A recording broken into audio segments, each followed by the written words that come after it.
Sudah.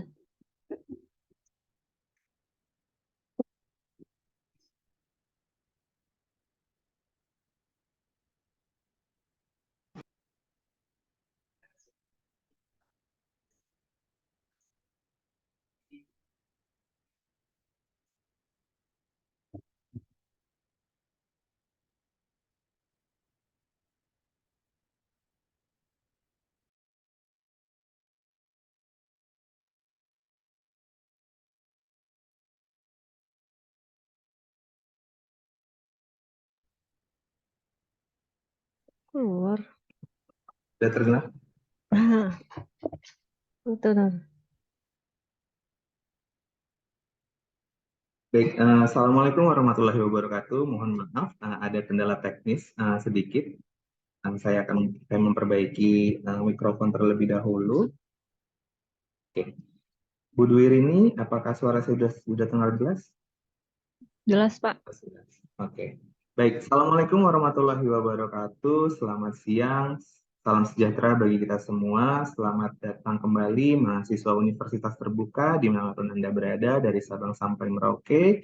Kita masuk ke dalam sesi yang kedua kegiatan lecturing ini. Dengan tadi pagi teman-teman mahasiswa sudah mengikuti kegiatan lecturing yang pertama dengan mata kuliah akuntansi pengelolaan lanjutan.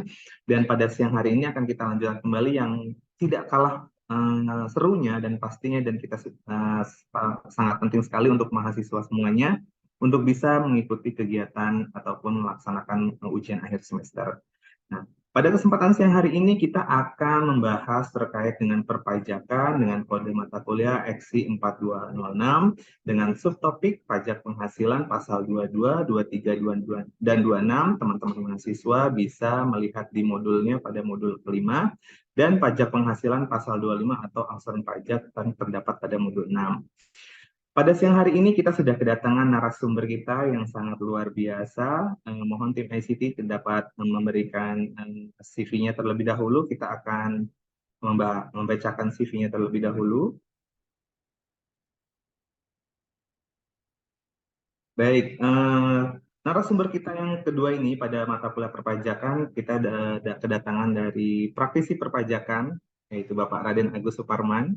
Mungkin teman-teman mahasiswa pernah melihat webnya beliau, aguspajak.com. Nah, itu kalau saya dulu pernah belajar kuliah waktu dulu menempuh pendidikan, saya sering sekali melihat dari websitenya beliau kalau misalkan ketika ada permasalahan dalam perkuliahan atau tidak mengerti tentang perpajakan, beliau sangat aktif sekali untuk bisa membantu teman-teman semua di dalam webnya beliau.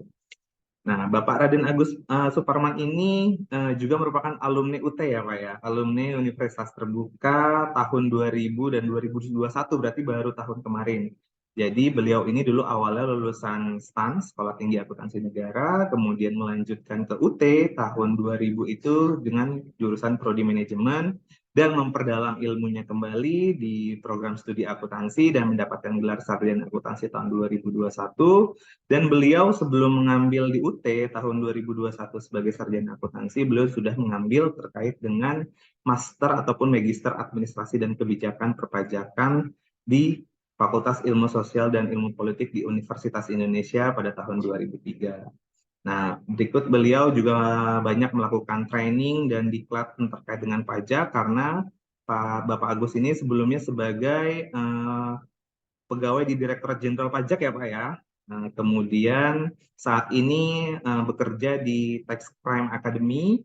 Uh, Kurang lebih pengalaman beliau sampai saat ini sudah 28 tahun di dalam dunia perpajakan.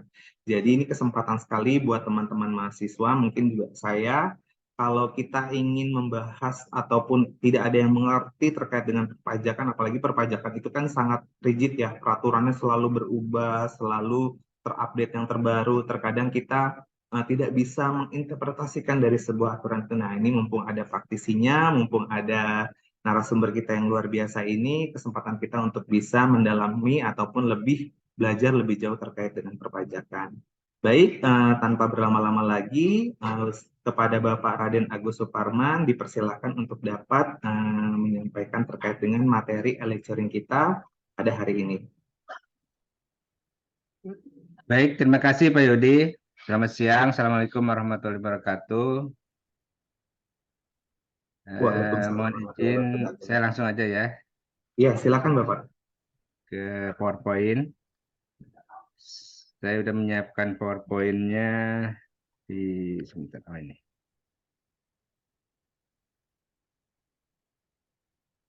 Eh, Jadi selain di DJP, saya juga waktu masih DJP ngajar di Prepad dan di Unpad. Di Unpad ada D4 akuntansi pajak.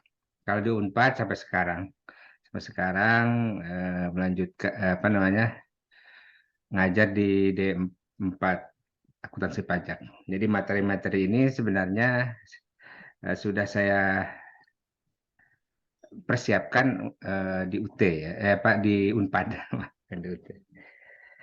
Oke. Baik, saya langsung aja ke PPh pasal 22, 23, 26. Karena saya alumni UT, jadi tadi saya sempat buka-buka modul EXI ya. Modul EXI dan ternyata susunannya berbeda dengan yang disampaikan Pak Yudi. Karena kalau di modul yang saya, modul 5 itu PPh pasal 24. Jadi pasal 23 itu modul 4, pasal 22 itu modul 3. Ini mungkin modul yang lama. Tapi nggak apa-apa, intinya materinya terkait dengan pasal 22, 23, 24. Apa itu PP pasal 22, 23, dan 26? Ini adalah pemotongan dan pemungutan PPh. Atau biasa disebut dengan potput. Dalam bahasa Indonesia disebut potput. Pemotongan dan pemungutan. Dalam bahasa Inggrisnya withholding ya, withholding. Jadi pemungutan. Negara meminjam tangan wajib pajak untuk memotong pajak orang lain. Nah, ini dalam rangka apa ya? Mengefektifkan pemungutan ya, pemungutan pajak. Jadi kalau hanya sebatas otoritas pajak aja, dalam hal ini misalnya DJP aja gitu ya, tentu saja nanti mungkin ada pajak-pajak potensi pajak yang hilang. Ini output ini adalah bagian dari Maximnya Adam Smith, yaitu bayar pajak pada saat penghasilan diterima. Ya, kalau pada saat diterima, kemudian kita bayar pajak, beban yang dirasakan oleh si pembayar pajak itu tidak terlalu berat dibandingkan dengan bayar pajak sesudah penghasilannya digunakan. Apa namanya? Kalau pegawai itu bayar gaji dipotong PP pasal 21. Tidak terasa. Padahal sebenarnya itu kita bayar pajak ya pada saat kita terima gaji. Tapi karena langsung dipotong, maka kita tidak apa tidak merasa dibayar pajak. Tetapi pada saat lapor, kemudian kita tahu ternyata kita bayar pajak sampai puluhan juta misalnya ya. Ada sampai 25 juta. Sebenarnya agak ini juga ya dari sisi rasa gitu, dari sisi rasa, 25 juta bisa beli motor nih gitu. Tapi pada saat dipotong dia tidak terasa. Nah, itu adalah salah satu keuntungan withholding. Sehingga withholding ini ya merupakan salah satu jenis pajak yang diandalkan oleh pemerintah.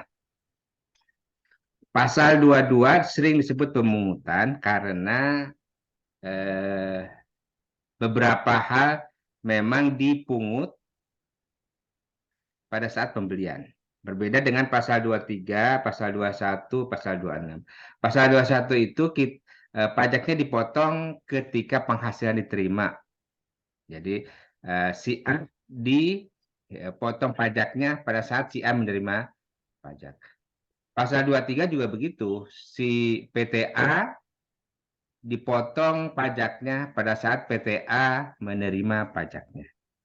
Begitu juga dengan pasal 26, subjek pajak luar negeri dipotong pajaknya pada saat subjek pajak tersebut menerima penghasilan. Nah, jadi pasal 21, 23, 26 itu adalah pemotongan. Sedangkan 21, 22 pemungutan disebutnya karena baru beli aja dia sudah dipungut, sudah harus bayar pajak. Itu istilahnya begitu ya. Tapi secara bahasa Inggris ya withholding, sama aja. Ini dalam bahasa Indonesia bedanya. Oke, kita lanjut ke pasal 22-nya ya, pasal 22-nya. Siapa pemungut? Siapa pemungut PPh pasal 2? Ada 3 sebenarnya pemungut PPh pasal 22. Satu bendahara, satu badan tertentu, dan wajib pajak tertentu. Secara undang-undang, bahasanya saya baca dulu. Ini dalam rangka membiasakan teman-teman membaca undang-undang. Saya biasa kalau ngajar itu, saya bacakan undang-undangnya supaya terbiasa dengan bahasa undang-undang. Pasal 23 ayat 1, atas penghasilan tersebut di bawah ini, dengan nama dan dalam bentuk apapun yang dibayarkan, jadi ada pembayaran atau disediakan untuk dibayarkan. Disediakan untuk dibayarkan berarti belum dibayar. Atau telah jatuh tempo pembayarannya. Belum dibayar, belum dicatat sebagai biaya, tapi sudah jatuh tempo. Yang seharusnya sudah tercatat sebagai utang, gitu, atau tercatat sebagai biaya. Nah, ini mana yang lebih dulu? Jadi kalau di pot-pot itu, dan ini berlaku juga untuk PPN ya. PPN juga begitu. Mana yang lebih dulu, pembayaran atau secara akrual? Faktur pajak itu dibuat kalau sudah ada pembayaran, maka di uang muka itu wajib bikin faktur pajak. Kemudian kalau ada penyerahan, sudah ada penyerahan barang, tapi belum ada pembayaran, tetap wajib dibuat faktur pajak. Pot-pot juga seperti itu ya. PPh juga seperti itu. Di PPh itu mana yang lebih dulu? Ini prinsip yang digunakan di pot-pot. Mana yang lebih dulu dibayarkan, disediakan untuk dibayarkan, atau telah jatuh tempo pembayarannya oleh badan pemerintah, ini yang A ini ya. Kemudian subjek pajak dalam negeri, penyelenggara kegiatan,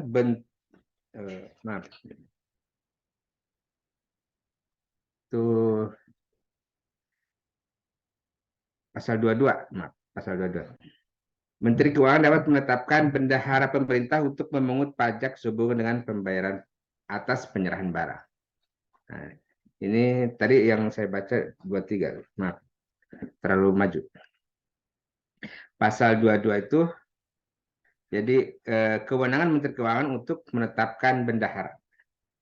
Kemudian yang kedua, badan tertentu untuk memungut pajak dari wajib pajak yang melakukan kegiatan di bidang impor atau kegiatan usaha di bidang lain.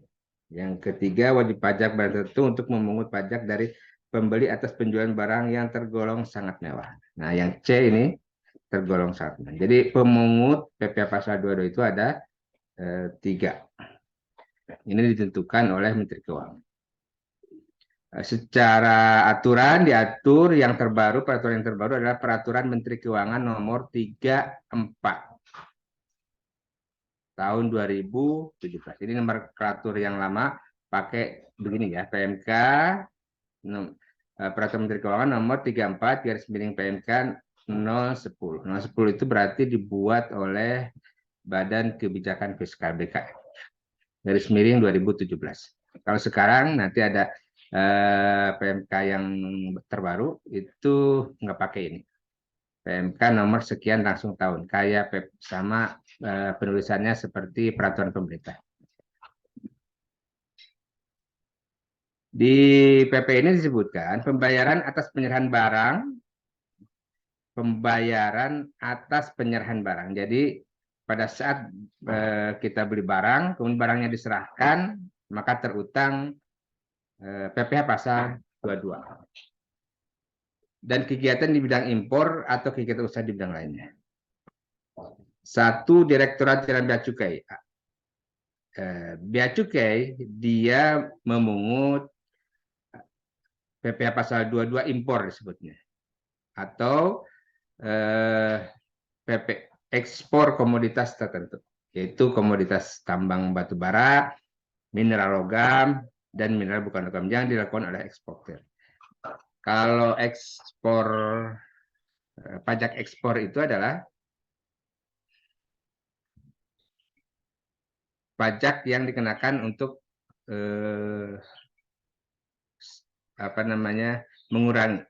mengurangi barang keluar. Jadi contohnya ini batu bara ya. Batu bara itu supaya tidak banyak keluar, maka dikenain pajak. PPh pasal 22 ekspor. Sering disebut pajak ekspor. Maksudnya supaya kalau keluar di harganya mahal. Jadi pengusaha cenderung untuk menjual di dalam negeri. Tujuannya seperti itu. Kalau impor, kenapa dipungut? Karena awalnya PPh impor itu supaya wajib pajak bayar pajak. Supaya wajib pajak terregister langsung bahwa dia sudah bayar pajak dan dia masuk ke dalam keranjang database pajak. Awal-awalnya seperti itu. Jadi siapapun yang melakukan impor, dia berarti melakukan kegiatan usaha di Indonesia dan dia harus bayar pajak. Kira-kira gitu ya. Dan PPh pasal 22 impor ini adalah pajak dibayar di muka. Nanti pada akhir tahun boleh atau dapat dikenakan. Jadi hukum dikreditkannya itu adalah dapat atau boleh. Tidak wajib. Kalaupun tidak dikreditkan, ya tidak ada sanksi. Karena hukumnya itu dapat. Kemudian bendahara pemerintah atas pembelian barang juga sama ya. Pemerintah sebagai bendahara pemerintah sebagai bagian dari pemerintah gitu ya. Pada saat dia beli barang, ini bendahara pemerintah mengeluarkan uang untuk beli barang. Maka dia pungut PPh pasal 22, 1,5%. Kalau bayarnya untuk jasa nanti menjadi objek pasal 23 ya. Jadi khusus untuk barang. Jadi pasal 22 ini terkait dengan barang.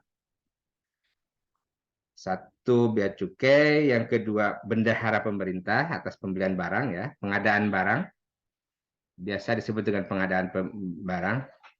Kemudian yang ketiga adalah badan usaha tertentu atas pembelian dan atau bahan-bahan yang meliputi. Jadi si wajib pajak yang disebutkan di sini, disebutkan di PMK ya di sini, pada saat beli barang dia posisinya seperti bendahara pemerintah.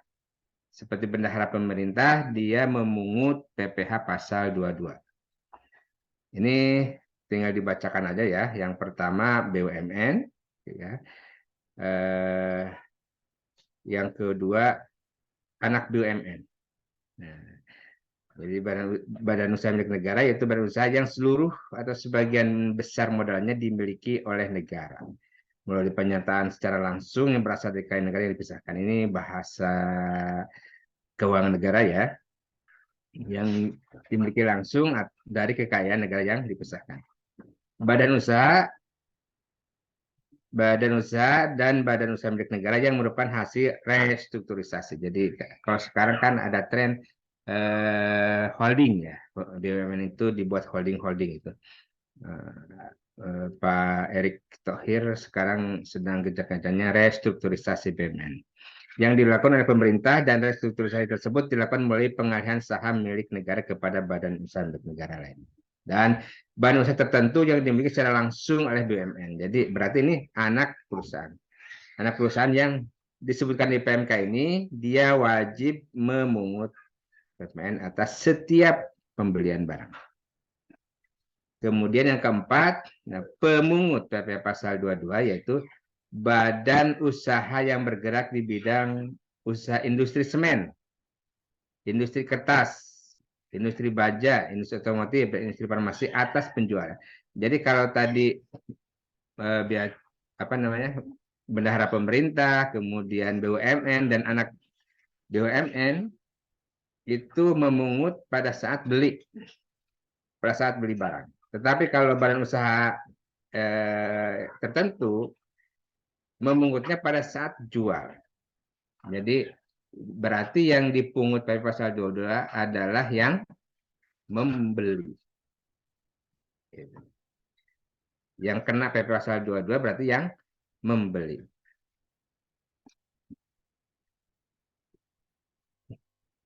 Kemudian agen tunggal pemegang merek ATPM ya, agen pemegang merek APM dan importir umum kendaraan bermotor. Pokoknya terkait dengan wajib pajak penjualan kendaraan bermotor, baik impor maupun dalam negeri, ini dia wajib pungut PP pasal 22. Kemudian produsen atau importir bahan bakar minyak, bahan bakar gas, pelumas atas penjualan bahan bakar minyak, bahan bakar gas, dan pelumas. Ini berarti migas ya, baik Pertamina maupun non Pertamina. Kemudian badan usaha industri atau eksportir yang melakukan pembelian bahan-bahan yang berupa hasil kehutanan ya, perkebunan, pertanian, peternakan, perikanan yang belum melalui proses industri manufaktur dan keperluan industri lainnya. Ini yang nomor 7 ini sering lupa ya. Para wajib pajak itu sering lupa memungutnya. Kenapa? Karena ini adalah hal yang umum, tidak spesifik. Kalau ini kan agennya apa namanya, industrinya ini kendaraan bermotor gitu ya, otomotif, farmasi, baja gitu ya, udah jelas. Nah kalau ini hampir umum, dia harus industri atau eksportir ya. Yang memungut ya, yang memungut itu harus industri berarti ada pabrikasi. Kalau si pabrik itu di bidang kehutanan, di bidang perkebunan, di bidang pertanian, di bidang peternakan, di bidang perikanan, nah berarti dia memungut atas bahan-bahan, ya, pembelian bahan-bahan. Kehutanan berarti beli bahan-bahan hasil hutan, kira-kira gitu ya. Ini agak-agak ini membacanya harus dengan hati-hati. Industri perkebunan berarti membeli bahan-bahan industri. Dari mana belinya? Industri perkebunan berarti dari bisa dari rakyat, bisa bukan dari rakyat. Begitu. Kalau pertanian umumnya dari petani ya, petani. Jadi industri di bidang pertanian beli bahan-bahan dari petani misalnya, atau pengumpul, pedagang pengumpul, dan dia dipungut oleh si industri. Begitu juga dengan perikanan. Baik industri itu dijual sendiri maupun dieksportir. Kalau eksportir bisa jadi dia hanya pedagang. Tapi pada ujungnya dia langsung ekspor. Dia beli kemudian ekspor. Kalau yang ini, yang industri itu diolah dulu. Baik itu dijual di dalam negeri maupun ke luar negeri. Yang penting dia industri, maka dia pungut.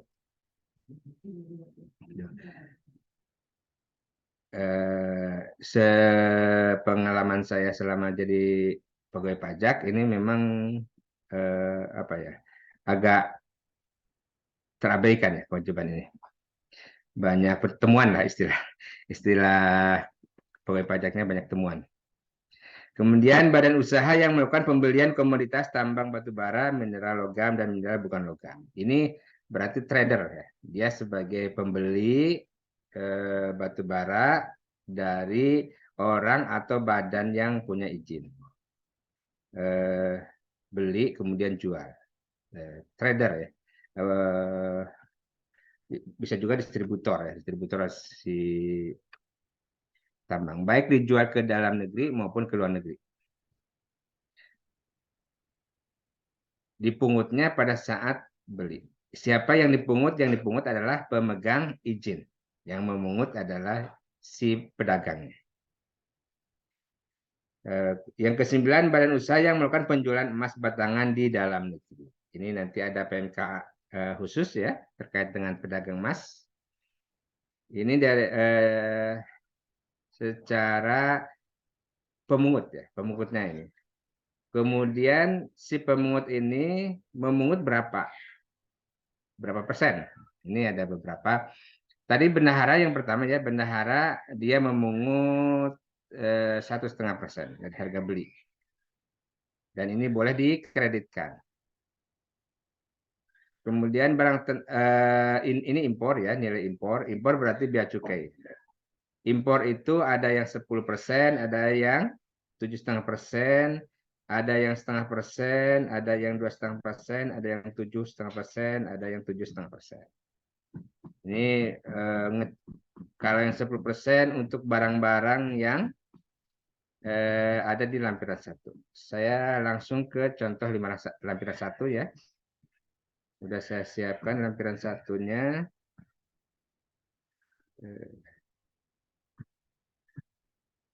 Lampiran 1. Oh, ya.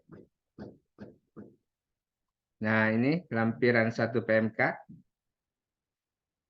Daftar barang impor barang tertentu yang dikenakan pemungutan PPh pasal 22 sebesar 10%. Apa aja? Nah, biasanya impor itu harus ada nomor HS. Nomor HS itu sama kayak NIK dalam kependudukan atau NPWP dalam perpajakan. Nomor HS itu nomor barang untuk identifikasi supaya spesifik bahwa barang itu nomornya sekian.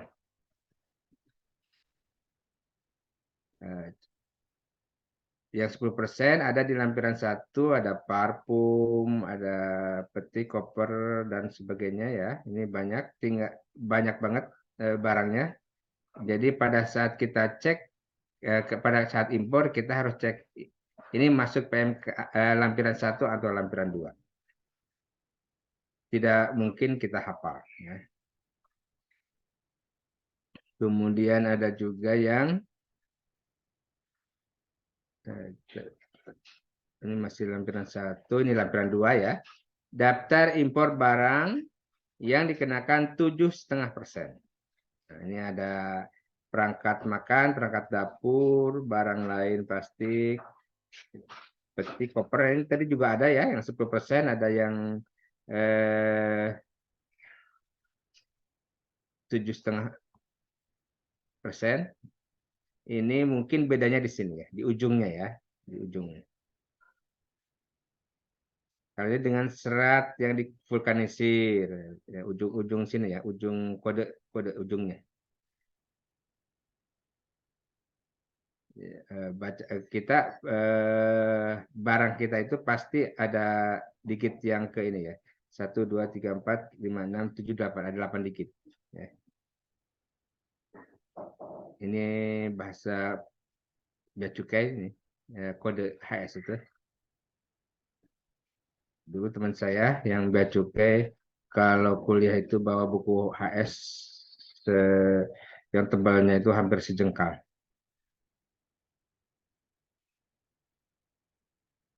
Ini lampiran 4 ya, lampiran 3, 1,5% ya. Untuk gandum, tepung, kacang kedelai ini sedikit ya. Lampiran 4 untuk mineral bukan logam. Ada belerang, pasir alam, kaolin dan sebagainya. Ini adalah contoh lampiran di PMK.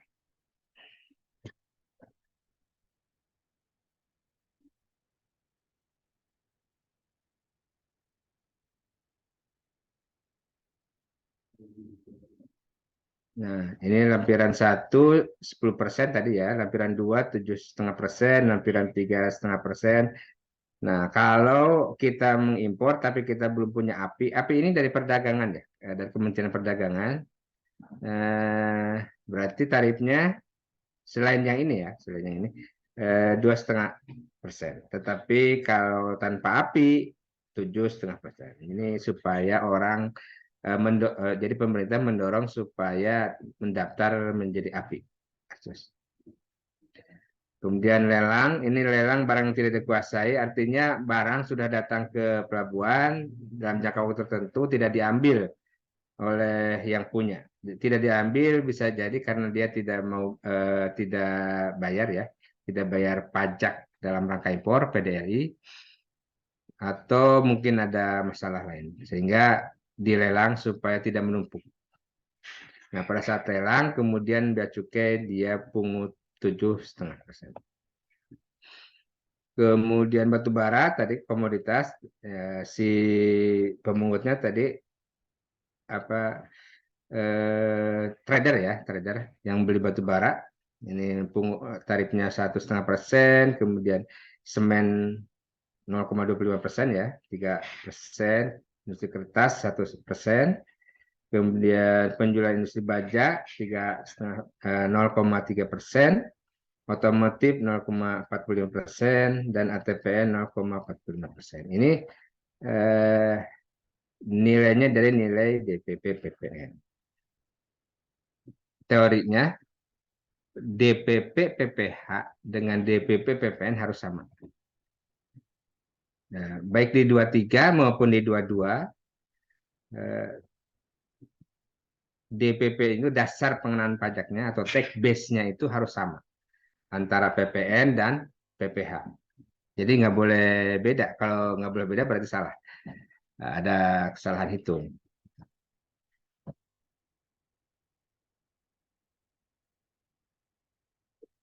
Kemudian pembelian bahan-bahan tadi ya, yang saya bilang industri atau ekspor, ini 0,5. Yang dipungut adalah yang jual ke industri atau jual ke perusahaan eksportir. Yang dipungut. Pemungutnya ya perusahaan ini. Kemudian pembelian batu bara mineral yang bukan logam ini 1,5%.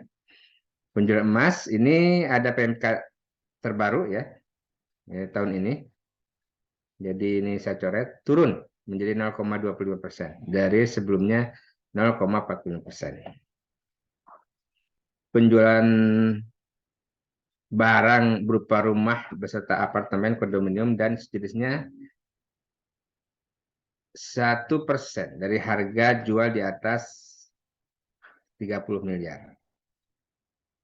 Jadi ini kalau kita jual rumah, kita sebagai perusahaan jual rumah dengan harga 30 miliar, berarti baik itu rumah maupun apartemen atau kondominium, maka si pengembang itu harus pungut PPH atas barang mewah, penjualan atas barang mewah.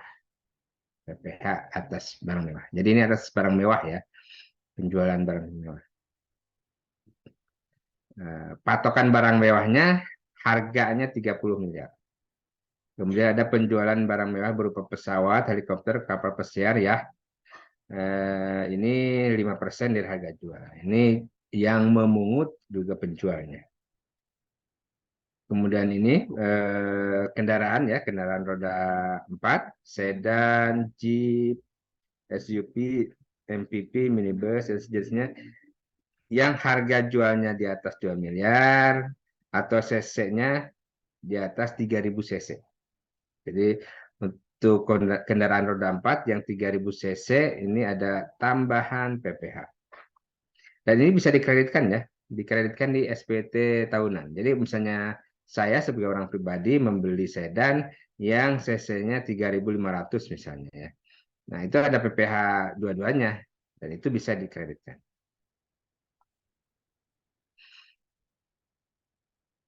Kemudian penjualan barang mewah berupa roda 2. Nah, kalau roda 2 batasannya cc 250 ke atas ya. Makanya kalau kendaraan roda 2 yang misalnya dijual di Eropa atau dijual di luar 300 cc, biasanya datang ke Indonesia hanya 250 cc. Sebutnya 250 cc. Kemudian kita cek STNK-nya, STNK-nya 240 cc atau 240 cc. Pokoknya di bawah 250. Kenapa? Ini marketing supaya tidak kena PPN barang mewah. Karena kalau di atas 250 kena PPN pasal 22 atas penjualan barang mewah. BBM juga 0,25%, kemudian yang ini yang oleh Pertamina ya, untuk minyak tanah, gas, LPG 0,3%. Yang swasta non Pertamina semuanya 0,3%. Dan ini dipungut oleh Pertamina ini ya. Ini Pertamina. Kalau ini yang swasta berarti dipungut oleh produsen atau importir. Jadi kalau misalnya BBM-nya impor berarti oleh importir. Kalau misalnya produksi sendiri berarti oleh produsen. Biasanya yang dipungutnya itu SPBU ya penjualnya. Sama Pertamina juga. Jadi SPBU yang beli ke Pertamina pada saat beli bayar DO sekalian bayar PP pasal 22. Itu terkait dengan PP pasal 22 ya. Yang baru ini paling baru ya, PMK 48 tahun 2023 terkait dengan emas perhiasan dan emas batangan. Yang dijualnya emas perhiasan, emas batangan, kemudian perhiasan yang sebagian atau seluruhnya emas, atau batu permata, batu lain yang sejenis ya. Pokoknya perhiasan yang dijual oleh pengusaha emas. Nah, jadi pemungutnya itu ini, pabrikan emas atau pedagang emas. Disebutnya kedua-duanya itu disebut pengusaha emas perhiasan. Pengusaha emas perhiasan ada dua, ada pabrikan emas, ada pedagang emas. Nah, baik pabrikan maupun pedagang wajib memungut PP pasal 22 sebesar 0,25% dari penjualan perhiasan emas maupun emas batangan. Dan perhiasan di sini ternyata tidak hanya perhiasan, semua perhiasan yang dijual oleh pengusaha perhiasan, emas perhiasan, misalnya ada toko perhiasan gitu ya, penjualan toko emas lah ya. Ada juga dia jual bukan perhiasan tapi bukan terbuat dari emas atau emasnya sedikit. Nah, sama aja ya, dengan PMK ini dia harus pungut si tugas apa namanya si penjualnya itu harus pungut PPh pasal 22 sebesar 0,25%.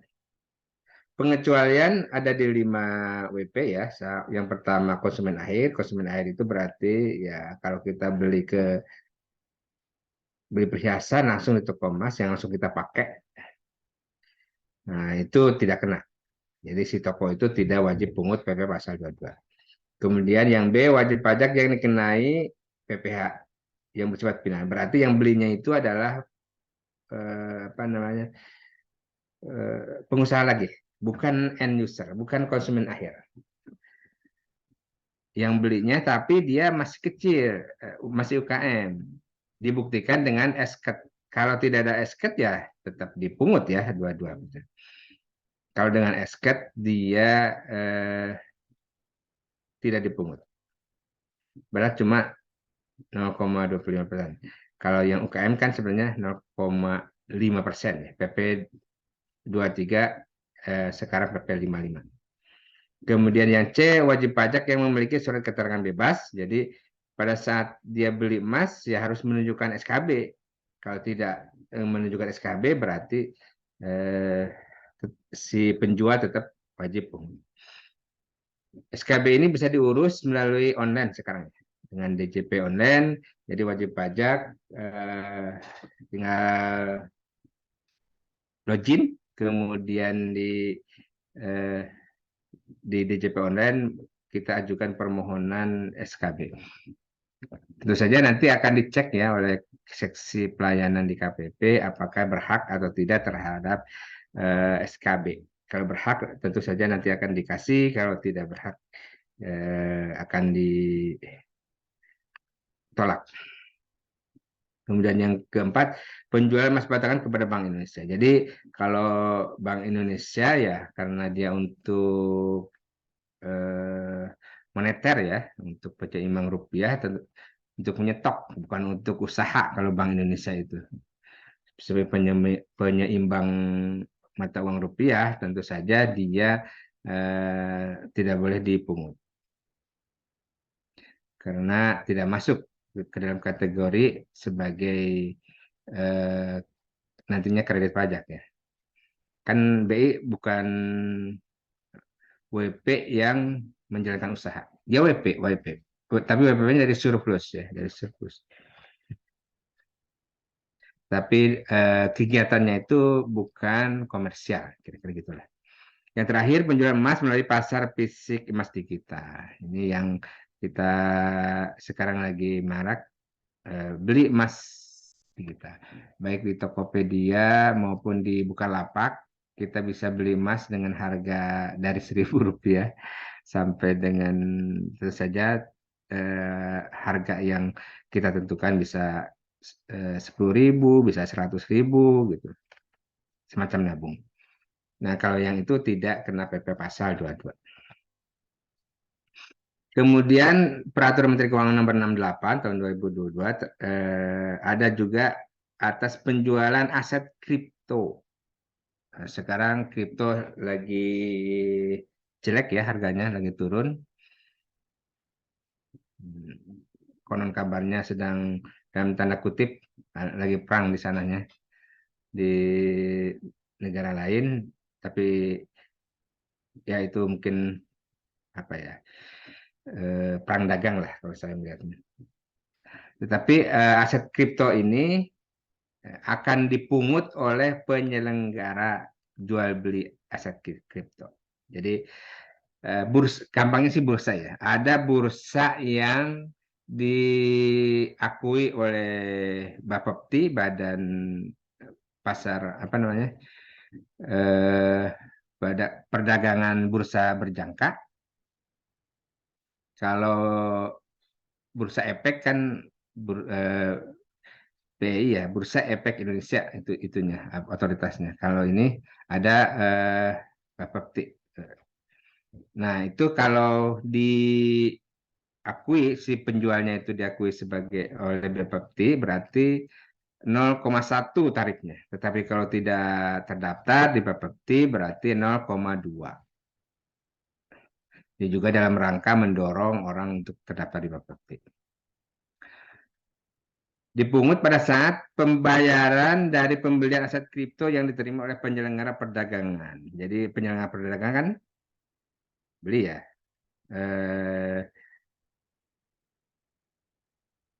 Jual. Kemudian jual, yang beli kan orang beli aset kripto. Kemudian pelaksanaan tukar menukar aset kripto, barter berarti semacam barter ya. Kemudian pembayaran penghasilan lain oleh penyelenggara perdagangan melalui sistem elektronik. Dan ini final. Final itu maksudnya tidak digunggung. Tidak digunggung dengan penghasilan lain di PPh, di SPT tahunan. Jadi kalau dalam konteks PPh pasal 22, final atau tidak final itu tidak digunggung. Kalau digunggung, kalau tidak final berarti digunggung. Kalau final berarti tidak digunggung dengan digunggung itu dikumpulkan di dalam satu keranjang, kemudian dikenakan tarif PPh pasal 17 Undang-Undang PPh. Lanjut kita ke PPh pasal 23 tadi ya. Atas penghasilan tersebut di bawah ini dengan nama dan dalam bentuk apapun yang dibayarkan, disediakan untuk dibayarkan dan telah jatuh tempo bayar. Ini yang tadi sudah saya terangkan bahwa kalau di output itu mana yang lebih dulu, apakah dibayarkan, apakah disediakan, atau jatuh tempo, accrual basis. Dan ini juga berlaku baik di PPh pasal 21, di PPh 23 ya, ini kemudian 26 di PPh, di PPN juga berlaku. Output prinsipnya seperti itu, mana yang lebih dulu. Jadi pemerintah tidak mau rugi intinya. Kalau saya sebagai orang Bandung nyebutnya pinter kodek. Pengen menang sendiri ya pemerintah. Mana yang lebih dulu. Padahal pada saat misalnya tersedia untuk dibayarkan kan belum tentu dibayar kan. Berarti si pemungut bisa saja nombok. Ya, bisa saja nombok. Dia bayarin dulu tuh si PPh pasal 23-nya. Oleh badan pemerintah. Jadi pemerintah bayar jasa tertentu atau jenis jenis penghasilan ini kemudian dipotong oleh bendahara. Tadi ya, bendahara kalau bayar barang dia pungut PP pasal 22, tetapi kalau bayar jasa dia potong PPh pasal 23. Bendahara pemerintah itu. Kemudian subjek pajak badan dalam negeri, kemudian penyelenggara kegiatan dan bentuk usaha tetap. Bentuk usaha tetap ini adalah subjek pajak luar negeri yang disamakan perlakuan perpajakannya seperti wajib pajak dalam negeri. Jadi kewajibannya sama ya antara BUT dengan wajib pajak dalam negeri. Atau perwakilan perusahaan luar negeri lainnya kepada wajib pajak dalam negeri atau bentuk usaha tetap. Dipotong pajak yang oleh pihak yang wajib membayarkannya. Saya lebih sering menyebutnya dengan istilah pemberi penghasilan. Jadi pihak yang wajib membayarkan itu disebut pemberi penghasilan. Jadi konteksnya kalau PPh pasal 23 itu siapa yang menerima penghasilan dan siapa yang memberi penghasilan. Yang memotong baik 21 maupun 23 maupun 26 itu adalah pemberi penghasilan. Nah, biasanya bukan biasanya ya, maaf. Kadang-kadang ada juga wajib pajak yang tidak mau dipotong. Contohnya begini, ada PT menyewa kendaraan misalnya. Kendaraan menurut aturan si PT itu harus memotong atas sewa itu. Kena PPh pasal 23 2% ya kendaraan itu. Sewa harta lainnya 2%. Tapi kemudian si pemilik kendaraan itu bilang, Pak, Bu, jangan dipotong lah. Nanti saya bayar sendiri pajaknya gitu. Nah, walaupun seperti itu, kewajiban pemotongan itu tetap ada dan harus ditunaikan. Jadi kewajiban pemotongan tetap ada walaupun penerima penghasilan membayar pajak penghasilan sendiri. Jadi double dong bayar pajaknya. Ya, jadi pemotong bayar, penerima penghasilan bayar. Itu merupakan bagian dari kesalahan tidak patuh pajak sebenarnya. Karena kalau masuk sistem ya tidak double pajak. Cuma menyiasatinya dari sisi pemberi penghasilan yang membayarkan jasa bisa di gross up. Di gross up itu artinya biaya menjadi naik. PPh-nya dibiayakan. Misalnya bayar 100 berarti 102 yang dibiayakan. Kira-kira itu. 100 DPP-nya, 2 PPh-nya. Nah, itu gross up sebetulnya dinaikin ya. Rumusnya satu DPP ya, DPP bagi 1 kurangi tarif. 1 kurangi tarif. Jadi kalau tarifnya 2 berarti 0,98. Kalau tarifnya 15 berarti 0,85.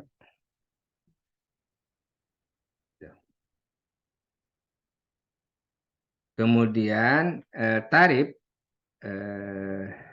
PPh pasal 23 itu ada dikenakan atas penghasilan tertentu yang disebutkan di pasal 23 ya.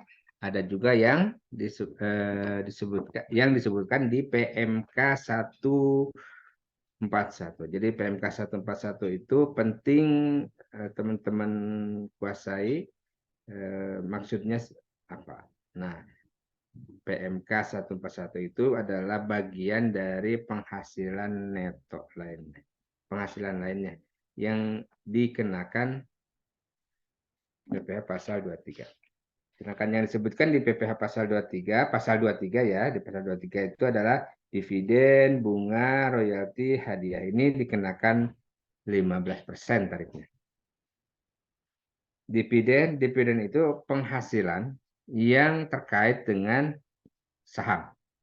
Jadi kita punya saham, kemudian karena kita punya saham, kemudian kita mendapatkan penghasilan atas investasi di saham itu, maka disebut dividen. Ya.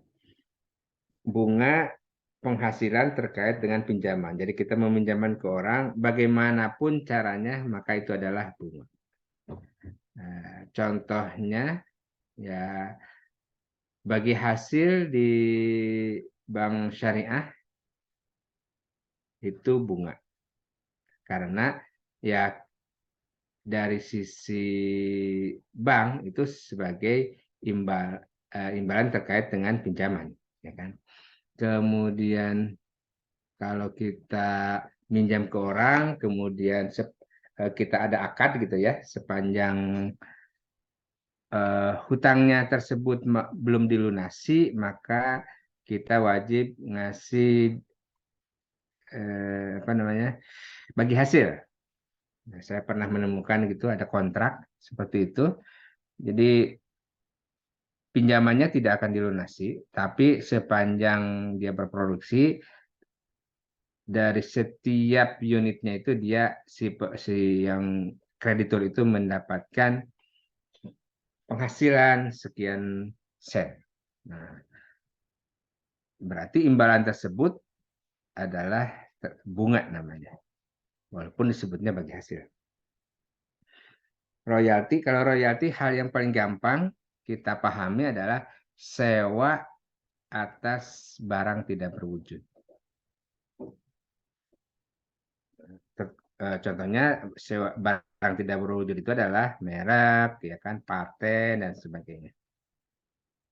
Kemudian hadiah, penghargaan, bonus dan sejenis selain yang telah dipotong. Di PMK 141 juga ada istilah re-invoice dan reimbursement.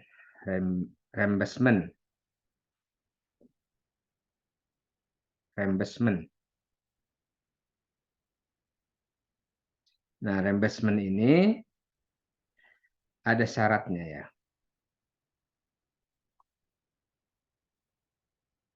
Kalau re-invoicing,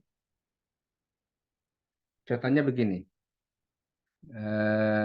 Kita nagih ke orang, kita nagih itu berarti kita akan mendapatkan penghasilan ya, menagih. Kemudian kita bilang bahwa saya sudah membayarkan A, B, C, D untuk kamu. Kemudian dilampirkan itunya, apa namanya, buktinya. Maka ini disebut reimbursement. Saya minta ganti kepada orang lain. Itu reimbursement. Kalau reinvoicing, saya sebenarnya membayarkan untuk si dia. Ya, tapi berapa jumlahnya tidak saya kasih tahu. Berapapun jumlah yang dibayarkan ke orang lain untuk dia, saya masukin ke dalam namanya jasa saya. Jadi itu jasa fee yang saya tagih kepada orang lain itu sudah termasuk biaya-biaya yang tercover untuk orang lain. Nah, jadi bedanya invoice dengan reimbursement begitu ya. Jadi reimbursement itu kita minta ganti nih. Saya bayar biaya ini untuk kamu ganti. Selain tentu saja dengan fee kita. Tapi kalau re-invoice, orang lain nggak perlu tahu berapa rincian saya. Pokoknya nih tagihan buat kamu. Rinciannya apa saja, Ya, terserah. Itu namanya re-invoice. Ini disinggung di PMK 141 dan ini saya lihat banyak orang yang belum paham maksud reimbursement itu seperti apa, ada re-invoice seperti apa. Kita masuk ke tarif ya. Tarif pasal 23 ada tadi saya sebutkan 15%, ini yang ada di undang-undang, disebutkan di undang-undang jenis penghasilannya. Ada bunga, ada dividen, royalti. Tadi saya bilang royalti itu terkait dengan sewa barang tidak berwujud. Dividen itu terkait dengan saham. Kalau bukan saham, modal aja, namanya bukan dividen. Triple. Untuk yang CP ya, atau firma. Kemudian bunga, imbalan terkait dengan utang. Selain itu di pasal 23 juga disebutkan ada sewa. Ya, sewa dan penghasilan lain sehubungan dengan penggunaan harta, kecuali dengan sewa tanah dan bangunan. Kenapa sewa tanah dan bangunan dikecualikan? Karena ini ada diatur khusus. Sewa tanah dan bangunan itu dikenakan PPh final sebesar 10%. Kemudian ada juga imbalan sehubungan jasa teknik, jasa manajemen, jasa konsultan, dan jasa lain selain pasal 21. Ini 2%. Nah, jasa lain inilah yang diatur di PMK 141. Ini banyak banget jenis jasanya ya. Saya bacakan aja, ada jasa penilai, aktuaris, jasa akuntansi, pembukuan, atestasi, laporan keuangan, jasa hukum, jasa arsitek, jasa perencanaan kota dan arsitek, jasa perancangan, jasa pengeboran ya, jasa penunjang di bidang panas bumi dan migas, jasa penambangan, jasa penunjang di bidang penerbangan, jasa penebangan hutan, jasa pengolahan limbah, jasa penilaian tenaga kerja, jasa perantara, jasa di bidang perdagangan, peraga, kustodian, pengisian suara, mixing film, jasa pembuatan sarana, jasa hubungan software. Nah, ini kalau terkait dengan jasa hubungan software atau hardware sistem termasuk pemulihan dan perbaikan. Ini bedanya. Ini ada juga pembuatan ya, jasa pembuatan pengolahan website. Bedanya dengan tadi, jadi kalau kita bayar aplikasi gitu ya, itu bisa royalti, bisa jasa ini, jasa hubungan software. Bedanya apa? Kalau yang ini, yang 2%, itu hak milik punya kita. Jadi kita nyuruh ke orang, tolong dibikinin aplikasi yang speknya begini, begini, begini. Begitu juga dengan website kan. Website itu kita nyuruh ke orang dengan tampilan seperti ini. Atau mungkin saja nanti si desainernya atau si teknisi komputernya ngasih contoh-contoh atau pandangan-pandangan terkait dengan pesan kita. Tapi itu kan kita yang menentukan apakah kita setuju atau tidak dengan yang dia tawarkan. Intinya ini nanti akan sesuai dengan selera kita dan tentu saja hak milik menjadi kita. Nah, atas jasa ini dipotong dua-dua. Tapi kalau yang ini, yang tadi royalti itu kita tinggal pakai aja. Gampangnya itu kalau kita bayar Canva, ya kan? Sekarang lagi hampir semua orang kayaknya sudah tahu aplikasi Canva, bayarnya bulanan. Nah, itu adalah sewa. Sewa atas barang tidak berwujud. Bayar MS Office per tahun, nah, itu juga jasa bukan, itu ada bayar royalti. Jadi intinya royalti itu kita bayar aplikasi dan kita tidak bisa menentukan model atau spek dari aplikasi itu. Baik, ada juga caranya dengan menjual semacam kode ya, sama aja. Karena kita tinggal pakai aja. Itu termasuk ke royalti. instalasi pemasangan, perawatan, perbaikan ini juga ada singgungannya dengan jasa konstruksi. Ya. Nah, hal yang paling sering ditanyakan, apa bedanya di pasal 23 dengan apa, PPh Final jasa konstruksi? Apakah kita harus potong PP pasal 23 atau PPh Final? Kalau saya sebagai pemotong, maka saya akan menanyakan. Kalau ada yang bertanya ke saya, selalu saya bilang gitu. Jadi tanyakan aja ke dia pada saat lapor SPT, dia lapor PPh Final atau tidak final. Kenapa begitu? Karena kalau kita potong final, tapi dia ternyata lapornya tidak final, nggak mes itu, nggak akan merepotkan dia. Atau sebaliknya, kita potong tidak final padahal dia lapor final, ya tidak bisa dikreditkan. Jadi ya, karena beda kamar ya. Jadi kreditkan tapi nanti menjadi LB, lebih bayar. Nah, agak repot, panjang ceritanya. Nah, walaupun secara hitung-hitungan ya mungkin saja tidak percuma ya, karena tetap bisa dikreditkan, tapi dalam konteks dikreditkan menjadi lebih bayar. Berbeda jika satu kamar, jadi PP yang terutang berapa, dikreditkan berapa, itu kan bisa langsung mengurangkan PP terutang. Tetapi kalau beda kamar, yang satu final, yang satu tidak final, maka PPh terutangnya harus bayar dulu. Dan yang dikreditkan itu, yang beda kamar itu, ya tidak tersanding dengan penghasilan PPh terutang manapun. Lanjut, ada penyelidikan, penyelenggar kegiatan, penyediaan tempat, pembebasan hama, cleaning service, jasa keamanan, sertifikat, dan terus. Nah, ada jasa pelayanan kepelabuhan, sengaja saya merahin ini. Kenapa? Karena ini apa ya, sesuatu yang khusus. Jadi jasa pelayanan kepelabuhan itu ada semua jasa yang diberikan di daerah pelabuhan. Bisa berupa sewa kendaraan, apa namanya?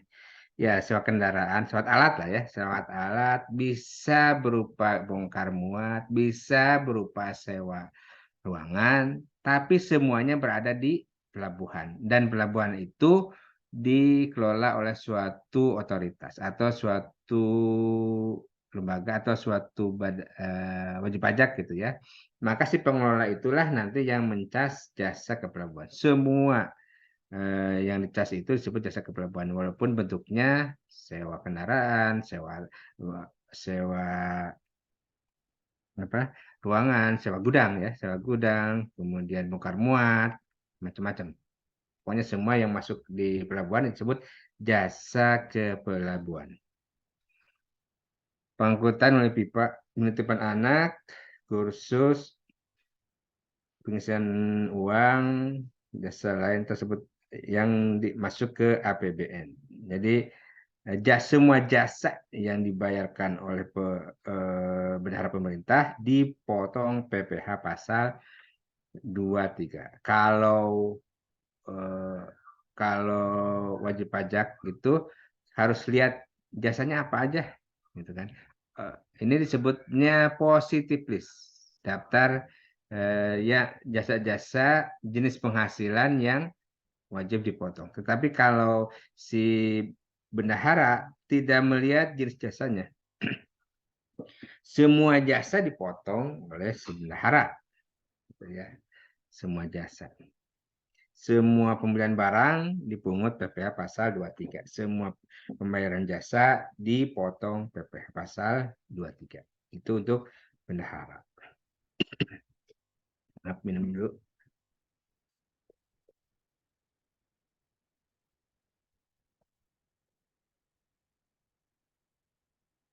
Nah, ada singgungan antara PP pasal 23 dan 21. Kadang-kadang disebutkan kecuali yang sudah dipotong PP pasal 21. Apa saja yang masuk 23, apa saja yang masuk 21. Nah, untuk bunga bunga itu sudah pasti masuk di pasal 23, baik untuk badan maupun orang pribadi. Oh ya, ada juga yang bilang bahwa kalau penerima penghasilannya badan, berarti 23. Kalau penerima penghasilannya orang pribadi, berarti PPh pasal 21. Tidak 100% seperti itu. Walaupun banyak benarnya, tapi ada beberapa yang tidak masuk. Hadiah. Nah, contohnya ini hadiah. Hadiah yang diterima oleh orang pribadi memang menjadi objek 21. Tetapi yang diterima oleh badan objek 23. Royalti, royalti yang diterima oleh badan maupun orang pribadi masuk 23. Jadi royalti tidak ada yang menjadi objek 21. Sewa juga begitu, tidak ada yang menjadi objek 21. Nah, jasa baru masuk nih. Jasa yang diterima oleh badan menjadi 23, jasa yang diterima oleh orang pribadi baru masuk 21. Kita lanjut ke PPh pasal 26. PPh pasal 26 itu adalah equal treatment. Equal treatment antara pasal 23 dengan pasal 22. Jadi kalau orang pribadi yang bukan orang pribadi, wajib pajak dalam negeri yang menerima penghasilan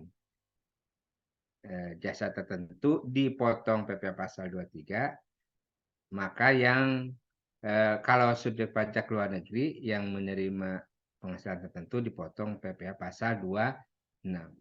Jadi equal treatment antara 23 dan equal treatment antara wajib pajak dalam negeri dan wajib pajak luar negeri. Izin nyalain lampu dulu.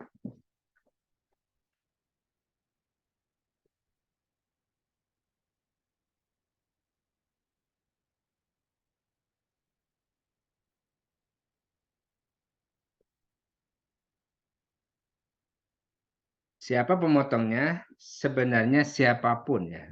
Paling gampang. 26 itu.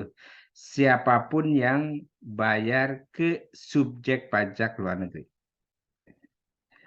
Nah, tadi saya sampaikan bahwa subjek pajak luar negeri itu dibagi dua. Ada wajib pajak BUT dan wajib pajak non-BUT. Wajib pajak BUT itu adalah wajib pajak luar negeri yang kewajiban perpajakannya disetarakan dengan wajib pajak dalam negeri. Jadi perlakuan perpajakannya sama dengan wajib pajak dalam negeri. Makanya di sini dari sisi pemotong, BUT itu memotong PPh pasal 26. Yang dipotong adalah wajib pajak luar negeri selain BUT, yang bukan BUT. Nah, siapa aja yang dipotong? Jenis pajak apa aja yang dipotong? Jenis pajak yang dipotong adalah tadi sama ya, dividen, bunga, royalti dan sewa, hadiah, imbalan, pensiunan berkala, premi swap, keuntungan pembebasan utang. Dividen adalah bagian laba yang diperoleh pemegang saham atau pemegang polis asuransi. Ini juga beberapa tipe polis asuransi seperti saham ya, perlakuan negatif. Kemudian bunga imbalan karena jaminan pengembalian utang. Apapun ceritanya, kalau penghasilan tersebut terkait dengan utang, maka dia disebut bunga. Atau perlakuan perpajakannya seperti diperlakukan seperti bunga. Royalti dan sewa imbalan atas penggunaan hak. Imbalan sebelum pekerjaan, jasa, dan kegiatan, hadiah dan penghargaan, pensiunan, pembayaran berkala lainnya, premi, swab, dan kusama. Ini semua dipotong PPh pasal 26 sebesar 20%. Dari bruto. Jadi DPP-nya itu dari bruto ya. Bruto itulah jumlah yang harus dibayarkan. Misalnya kita bayar bunga ke perusahaan luar negeri sebesar 100 juta.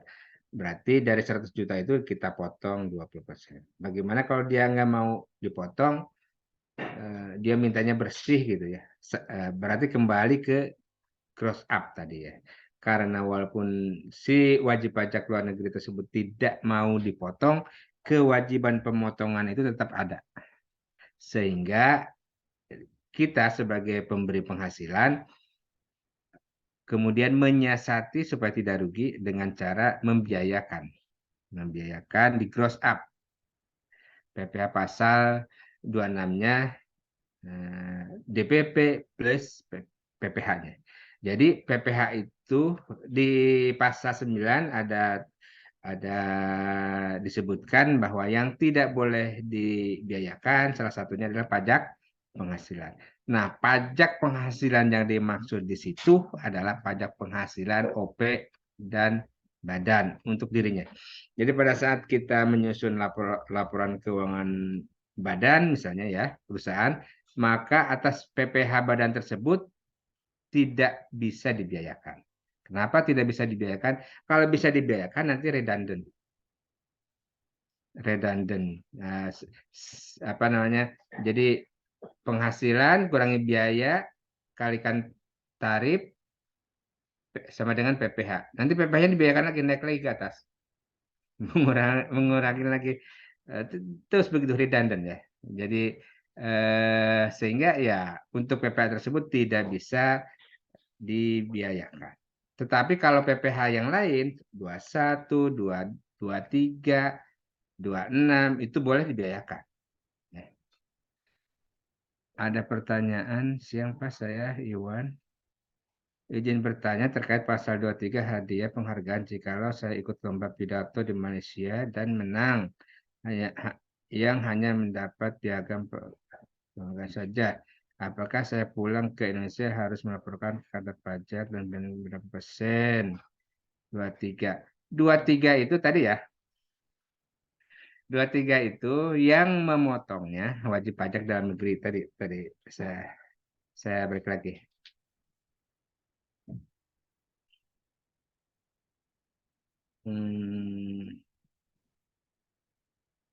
Nah, siapa pemotongnya? Pemerintah. Pemerintah siapa? Pemerintah Indonesia. Subjek pajak dalam negeri. Penyelenggara kegiatan dalam negeri juga ya. Ini maksudnya di dalam negeri.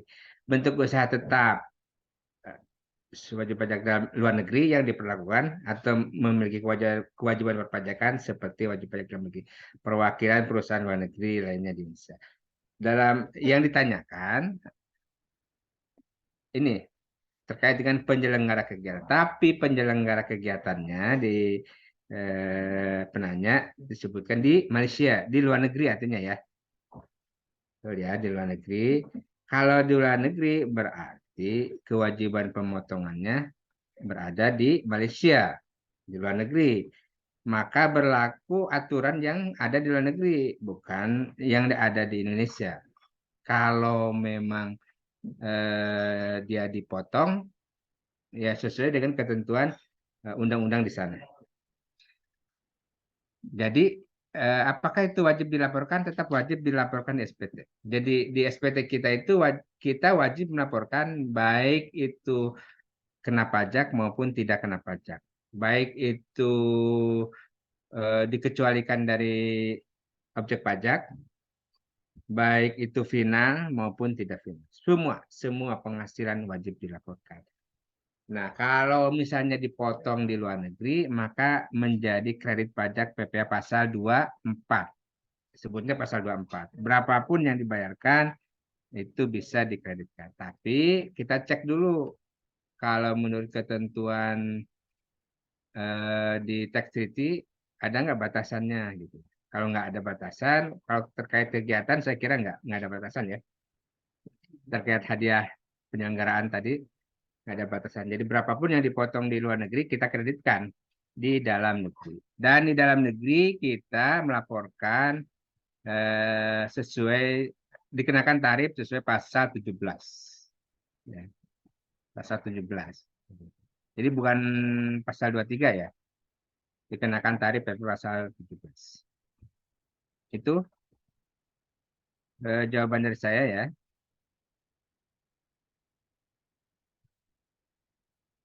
Oh, waduh, 15 menit lagi ya. Siap, Pak.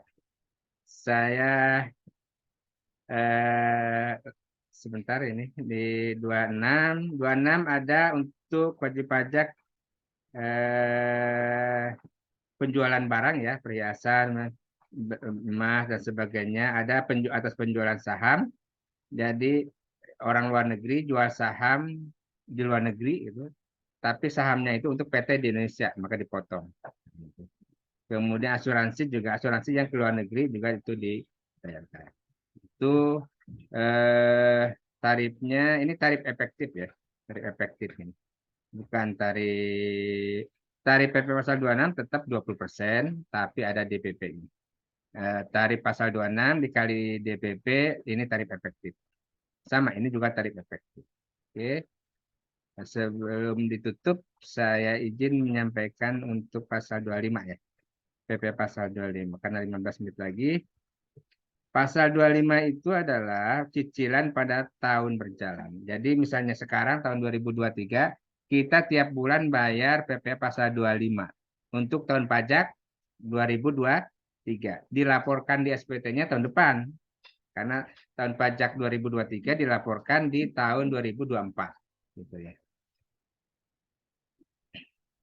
Lanjut, pasal 25 ayat 1 Undang-Undang PPH, besarnya angsuran pajak dalam tahun berjalan harus dibayar sendiri oleh wajib pajak setiap bulannya adalah sebesar PPH yang terutang menurut pemberitahuan SPT. Jadi intinya SPT PP pasal 25 itu dihitung dari tahun lalu. Tahun lalu itu yang mana? Tahun SPT yang terakhir dilaporkan. Kalau 2002, sekarang kan 2023, berarti acuannya ke tahun SPT tahun 2022. Kalau tahun pajak 2022 tidak lapor, berarti ke tahun pajak 2021. Gitu. Tahun 2021 belum lapor ke tahun pajak 2020. Yang terakhir dilaporkan. Terus begitu. Kenapa? Filosofinya karena tahun sekarang dianggap sama dengan tahun lalu.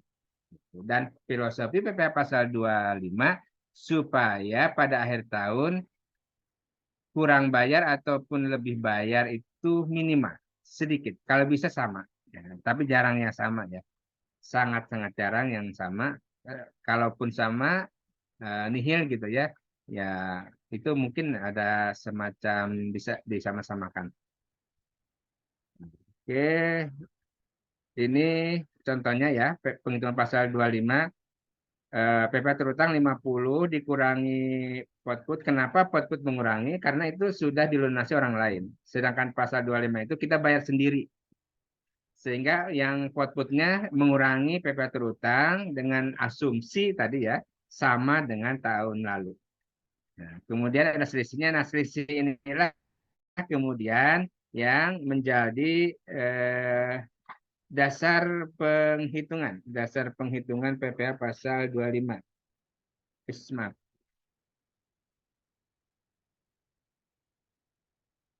Lanjut pasal 22 sebelum SPT tahunan penghasilan disampaikan. Biasanya angsuran pajak harus dibayar sendiri oleh wajib pajak untuk bulan sebelum SPT disampaikan. Sebelum batas waktu penyampaian SPT sama dengan besarnya angsuran pajak untuk tahun terakhir. Jadi bulan terakhir tahun pajak yang lalu itu maksudnya adalah bulan Desember. Jadi yang misalnya di Januari belum ada tuh SPT-nya, kita belum lapor, Februari belum lapor, Maret belum lapor. Nah, PPh pasal 25 bulan Januari, bulan Februari, bulan Maret itu sama dengan bulan Desember tahun lalu. Kalau belum menyampaikan SPT sampai September gimana? Ya sama gitu ya. Mengacu ke bulan Desember. Tetapi kalau belum misalnya kan harusnya April ya. April itu lapor. Jadi misalnya sampai Juli dia tetap menggunakan angka PP pasal 25 yang bulan Agustus, maka yang bulan Mei sampai dengan Agustus itu bersifat sementara. Nanti kalau ada penyampaian SPT mengacu ke SPT yang disampaikan.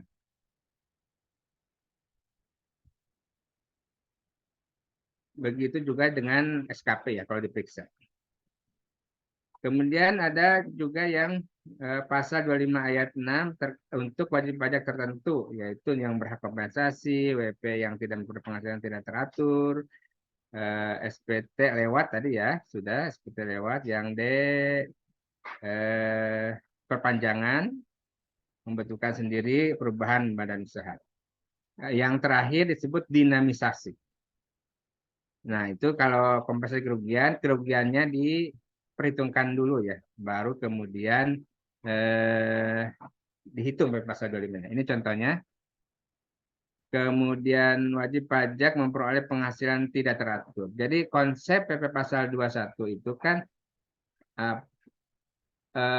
penghasilan sekarang sama dengan penghasilan tahun lalu. Tapi kalau penghasilan tahun lalunya ada penghasilan tidak teratur, maka dikeluarkan dulu.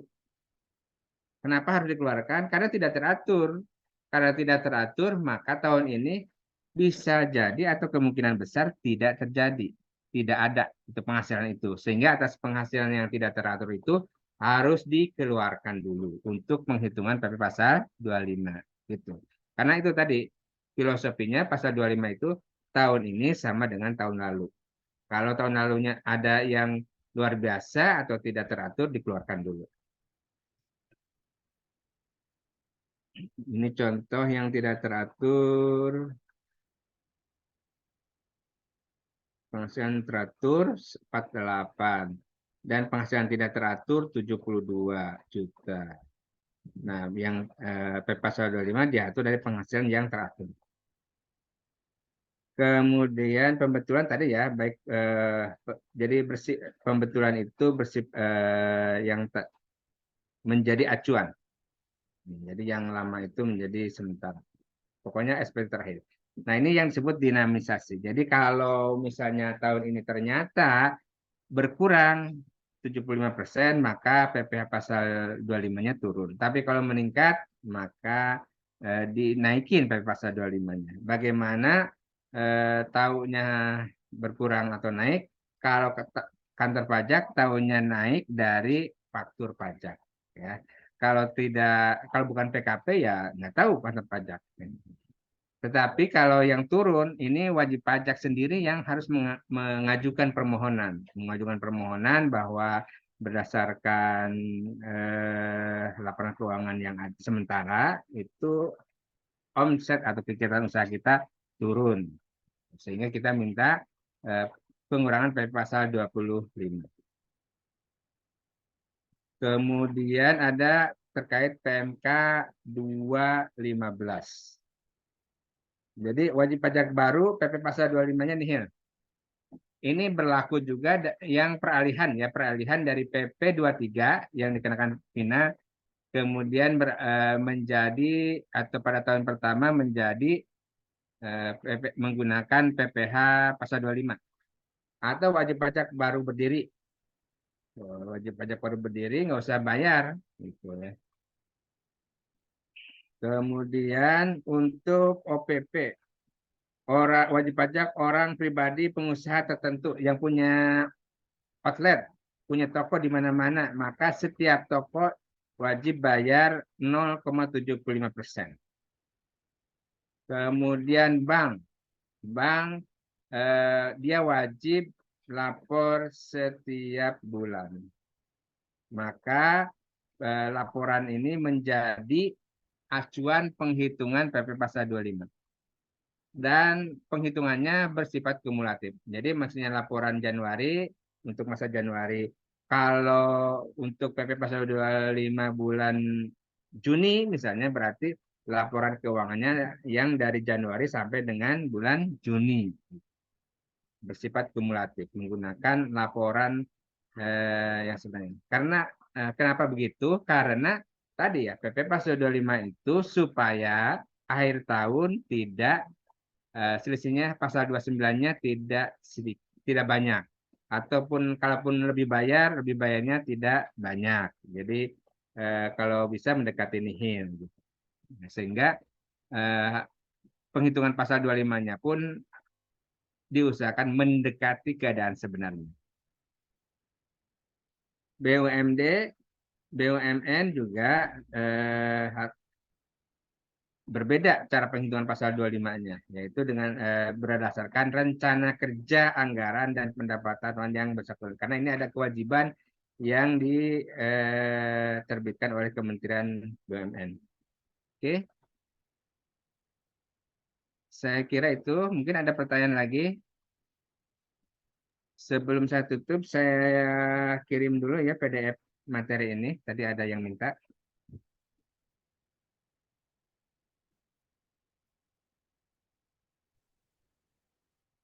Bagus. Gimana? Udah kedengaran suara aku? Baik, Pak Agus. Ini sedang ada yang ingin bertanya atas nama Ibu Rini. Dipersilakan, Ibu Rini.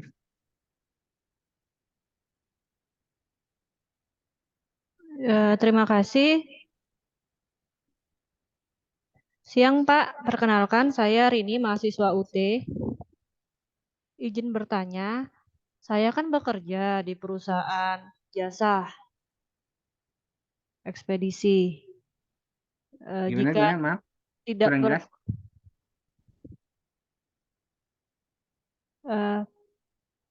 nggak kedengeran ya, Pak? Ya, Saya di kan sini bekerja di resepnya. perusahaan jasa, Pak. Ya, Jika tidak pernah melakukan pelaporan dan pembayaran PPh 23 karena jasa ekspedisi yang digunakan itu tidak ada NPWP atau tidak memberikan NIK. Ini bagaimana ya, Pak? Apakah bisa melakukan pelaporannya menggunakan NPWP kita sendiri yang berarti 2% maupun denda keterlambatan pelaporannya yang kita sendiri yang nanggung?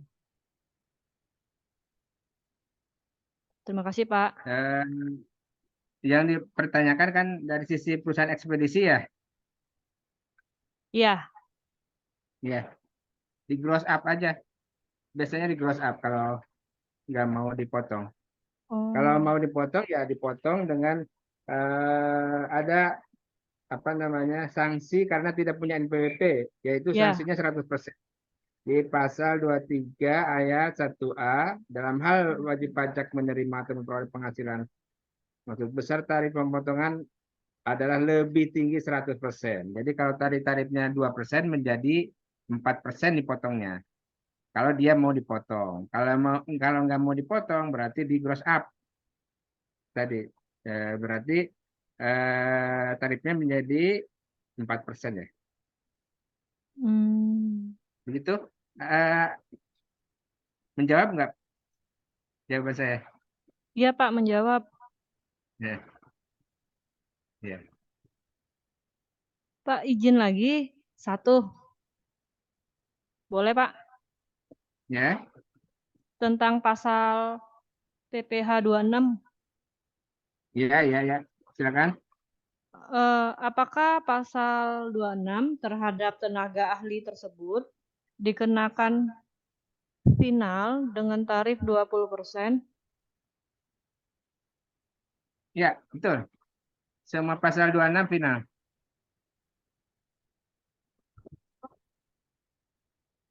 Final. Jadi final itu kan cara menghitungnya flat ya, flat. Kemudian tidak digabung kalau dari sisi penerima penghasilan berarti kan tidak digabung dengan penghasilan lainnya. Gitu ya. Jadi maksud final itu. Kalau kalau kita ngomongin PPh pasal 26 ya pasti final. Ya,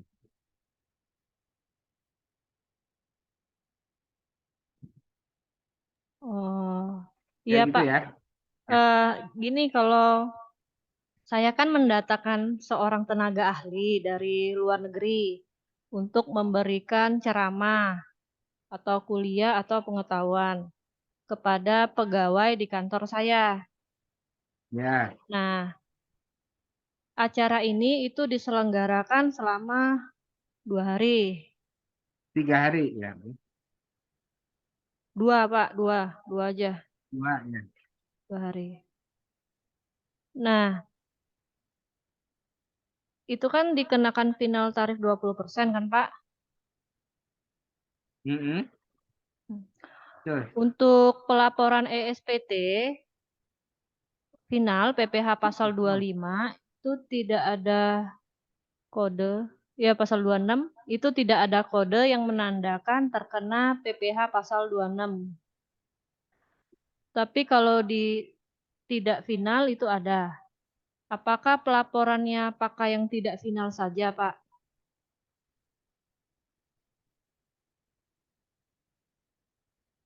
Eh, 26 itu sebenarnya tidak ada istilah final dan tidak final, Pak. Tapi semua final.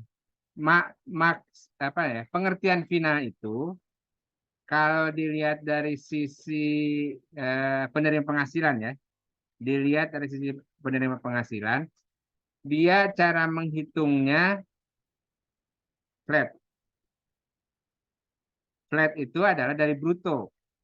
Tarif efektif kali penghasilan bruto. Yang pertama dilihat dari sisi penghitungannya. Yang kedua dari sisi pengkreditan. Final itu berarti dia tidak digabungkan dengan penghasilan lainnya. Itu dilihat dari sisi penerima penghasilan. Artinya, kalau pasal 26 kan penerima penghasilannya di luar negeri, wajib pajak luar negeri. Dia tidak lapor SPT. Tidak lapor SPT di Indonesia ya. Tidak lapor SPT di Indonesia. Jadi makanya saya bilang tidak ada istilah final dan non final. Dan kalau dilihat dari sisi cara menghitungnya semua final, flat. Dari sisi pemotong, Ibu mungkin melihatnya dari sisi pemotong, pemberi penghasilan. Maka ya sama aja. Baik final maupun tidak final, Ibu wajib potong sebesar 20%. Dan sebagai pemotong, Ibu wajib membuat bukti potong. Kemudian bukti potong itu dilaporkan di SPT masa PPh pasal 26, sekarang Ibu pot ya. Kemudian pajak yang sudah dipotong itu dibayarkan ke kas negara. Seperti itu. Jadi Ibu tidak perlu melihat final atau bukan final. Untuk 26 ya. Untuk 26. Jadi tidak perlu lihat final dan bukan final. Kecuali 21. Kalau 21 ada dipisah memang.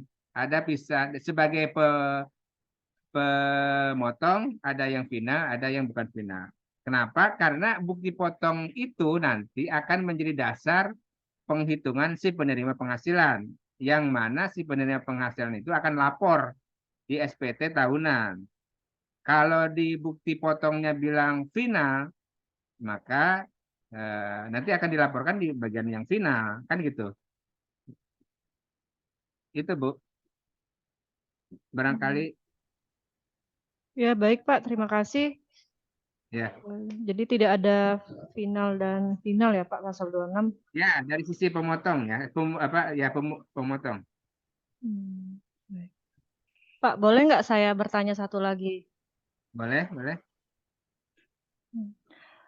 Untuk PPh 25 Pak, Ya, apakah PPh 25 dengan PPh final itu sama? Maksud saya, jikalau sudah membayar PPh 25, apakah masih dikenakan PPh final yang 1%? 1%. Iya. Sekarang nggak ada kan, 0,5% mungkin. Oh, PP 23. 25. Setengah ya Pak? Oke. Nggak ada 25 1%. PPh final yang 1% dulu berdasarkan PP 46. Kemudian dengan PP 23 diubah menjadi 0,5%. Itu untuk PPh UKM. Kalau menggunakan PPh final yang itu ya, yang UKM, berarti tidak bayar PPh pasal 25. Karena PPh pasal 25 ini terkait dengan PPh umum yang menggunakan tarif PPh pasal 17. Jadi begini, PPh final itu harus lihat per jenis penghasilannya.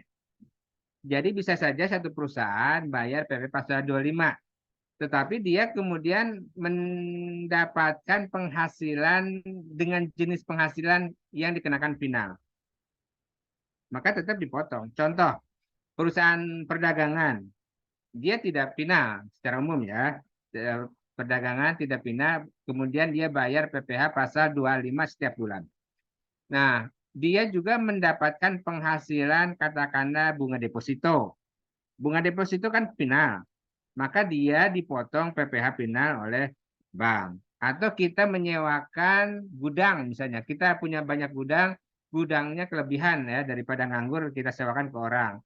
Maka atas jenis penghasilan sewa gudang itu dikenakan final. Dan baik yang final maupun yang tidak final dilaporkan di SPT tahunan.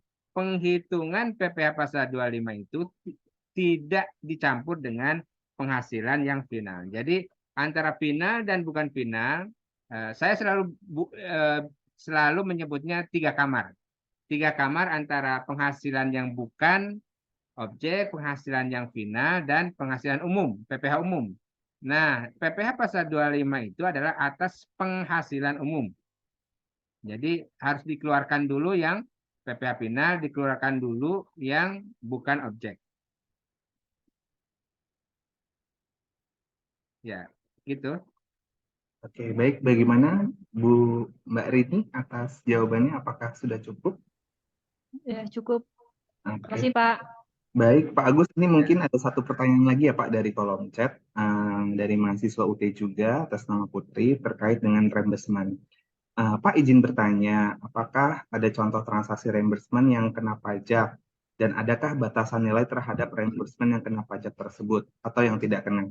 Bagaimana nih Pak Agus kira-kira? Nilai reimbursement tidak diatur. Ya, jadi berapapun boleh.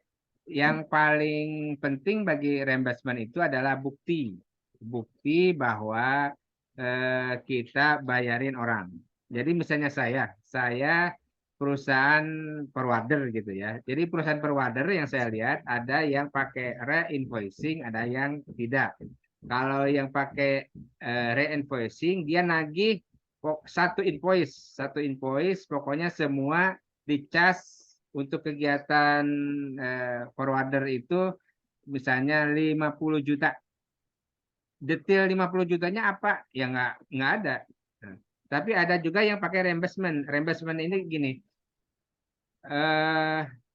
jasanya sebenarnya hanya 25 juta. Ya, dia cas jasanya 25 juta, tapi kemudian dia bayarin misalnya sewa truk, kemudian ongkos bongkar, itu diperlihatkan ke dia. Perlihatkan misalnya ongkos bongkar 35 juta misalnya. Kemudian sewa truk 60 juta gitu. Sehingga di total 60 dan itu invoice-nya juga diserahkan ke pengguna perwader. Ini contoh yang sering saya temukan perusahaan perwader ya yang reimbursement itu. Nah, si kliennya perwader itu menerima selain invoice dari perwader juga invoice dari perusahaan pengangkutan, dari perusahaan lain terkait dengan upah-upah tadi ya. Nah, lain-lain, biaya-biaya lain lah pokoknya. Jadi ada beberapa invoice yang disampaikan ke kliennya si perwader. Jadi bukti-bukti itu istilahnya kayak pass-through lah ya. Si biaya-biaya itu pass-through. Kita bayarin tapi minta ganti gitu dengan cara melampirkan invoice yang sudah kita bayar. Kita hanya menerima jasanya aja. Nah, itu rembes itu seperti itu. Tadi kebalikan dari rembes itu re-invoice. Kalau re-invoice tadi biaya-biaya pengangkutan, misalnya sewa alat gitu ya, dan biaya macam-macam tidak dirembes. Pokoknya atas jasa yang saya pakai, saya minta cas 100 juta misalnya, seperti itu contohnya ya. Ya begitu ya. Jadi invoice-nya cuma satu aja. Itu kalau re-invoice. Gitu jawaban saya.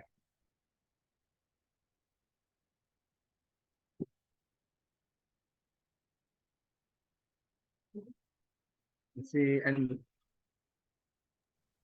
Baik, terima kasih Pak Agus atas jawabannya cukup memberikan ini ya apa gambaran bagi teman-teman mahasiswa. Baik, teman-teman mahasiswa sekalian, apakah ada yang ingin ditanyakan kembali? Kita masih ada waktu kurang lebih sekitar 5 menit untuk sesi tanya jawab atau sharing. Nah, ini mumpung ada Pak Agus yang ahli dalam bidang perpajakan kurang lebih sudah 28 tahun ya sampai saat ini. Jadi jika teman-teman ada case, mungkin ada yang kurang dimengerti pada saat pembelajaran di kelas ataupun mungkin teman-teman yang sudah bekerja ada case-case di kantornya itu boleh ditanyakan mumpung ada ahlinya. Jadi teman-teman nanti bisa sharing ataupun bisa berbagi ilmu kepada teman-teman. Oke. Silakan teman-teman yang lain, apakah ada yang ingin ditanyakan kembali? Masih ada waktu kita 5 menit lagi sebelum ditutup.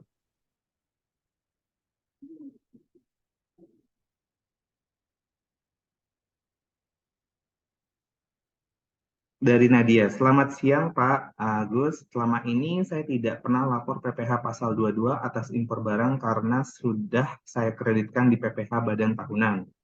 Tetapi saya mendapat surat pajak yang berisi mengharuskan setor dan lapor PPh pasal 22 atas impor barang setiap bulannya. Pertanyaan saya, apakah memang harus dilapor setiap bulannya? Baik, Pak Agus mungkin bisa langsung dijawab saja. berarti ini PPh 22 impor. Ya, tidak ada SPT PPh pasal 22 impor. Biasanya PPh pasal 22 impor itu langsung bayar, langsung SSP. Nah, SSP inilah yang ada NTPN-nya kemudian dikreditkan. Jadi secara teknis NTPN-nya yang diinput di PPh badan kita. Nah, boleh Bu Nadia mungkin diceritakan ditagihnya itu bagaimana ya?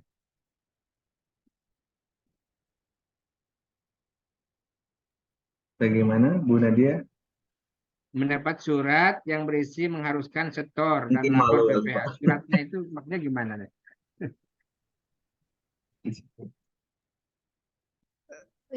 Iya Pak, mendapat surat. SP2DK maksudnya. Betul.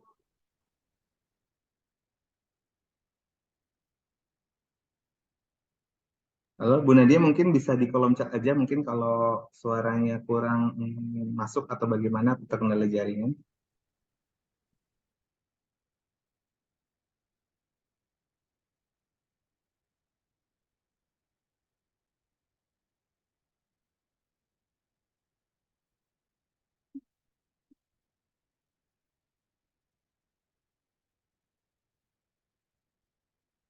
Mestinya sih tidak ada eh, surat lagi.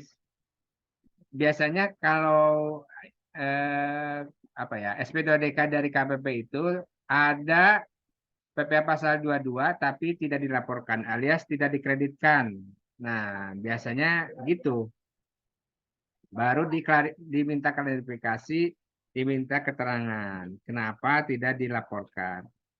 Kenapa kantor pajak membuat permintaan seperti itu? Karena dia dalam cara berpikir kantor pajak, kalau ada kredit pajak yang tidak dilaporkan, bisa jadi penghasilannya pun tidak dilaporkan. Gitu. Surat dari kantor pajak isinya berdasarkan hasil penelitian data yang ada dalam administrasi kami, terdapat perbedaan data pembayaran dan pelaporan SPT masa 22 dengan rincian datanya. Dihimbau kepada saudara untuk melaporkan kewajiban perpajakan sesuai ketentuan yang berlaku dan memberikan penjelasan. Eh, apakah ini maksudnya PP pasal 22 impor atau yang tadi pemungutan? Gitu. Sebagai pemungut. Kalau sebagai pemungut mungkin ya. Mungkin dikasih SP2DK seperti itu sebagai pemungut. Jadi ada kewajiban memungut di perusahaan, kemudian diteliti oleh kantor pajak. Biasanya berdasarkan laporan keuangan ya, laporan keuangan, ini objek pemungutan nih, diekualisasi istilah kita, diekualisasi kemudian, oh kok yang dibayar 10, tapi setelah diekualisasi 35, berarti ada objek PPh pasal 23 yang belum disetor. Kira-kira gitu maksudnya ya. Kalau memang yang dimaksud PPh pasal 22 sebagai pemungut. Mungkin ya, saya menduganya seperti itu sih. Kalau bunyi kalimatnya seperti ini, bukan PPh 22 impor. Baik, terima kasih Mbak Nadia atas pertanyaannya. Pak Agus, karena memang sudah waktunya menunjukkan pukul 15.00, mungkin kita cukupkan saja. Sebelum saya cukupkan, mungkin akan saya berikan kesimpulan terlebih dahulu bahwa memang teman-teman ini sedang mau menghadapi UAS Pak Agus. Jadi mereka kita adakan e-lecturing untuk belajar bersama praktisi karena mungkin dalam tutorial online-nya ataupun dalam modulnya mereka masih kurang untuk bisa memahami terkait dengan peraturan perpajakan. Saya pun juga masih sangat bingung, maksudnya peraturan perpajakan itu berubah terus-menerus, apalagi sekarang ada undang-undang harmonisasi perpajakan yang baru. Nah, itu kan harus kita pelajari lagi dan harus kita telisik lagi dari segi perpajakan, dari segi akuntansi dan perhitungan dan lainnya. Nah, itu yang masih harus banyak kita pelajari kembali gitu, Pak. Jadi memang dengan adanya e-lecturing ini dengan PPh pasal 22, 23, 25 dan 26, semoga dengan ini mahasiswa bisa menyerap ataupun bisa memberikan gambaran bagaimana implementasi dari pasal-pasal tersebut dalam perpajakan sehingga bisa diimplementasikan apakah itu nanti pada saat teman-teman masuk kerja ataupun apapun sekarang teman-teman yang sedang bekerja gitu kan, karena memang rata-rata mahasiswa kami di akuntansi itu banyak yang sudah bekerja dan rata-rata ya banyak yang seperti accounting, bagian pajak dan lain-lainnya.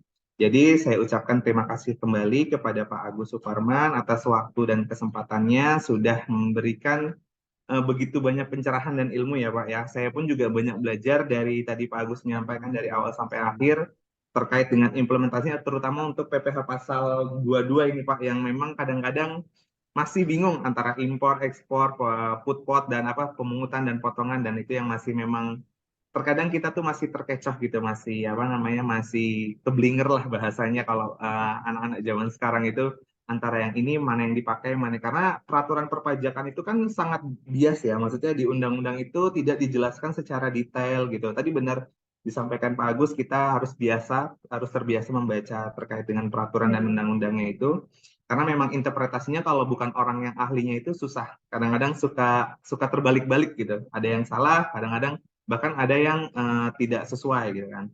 Jadi mungkin dengan adanya ini teman-teman mahasiswa bisa meningkatkan kemampuannya, kompetensinya dan untuk bisa lebih lebih jauh lagi untuk mempersiapkan diri untuk pelaksanaan ujian akhir semester.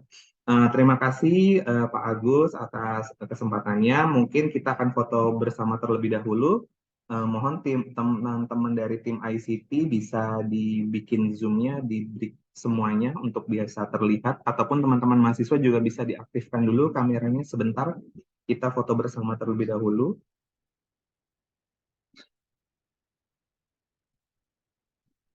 Baik, teman-teman tim ICT. Oke.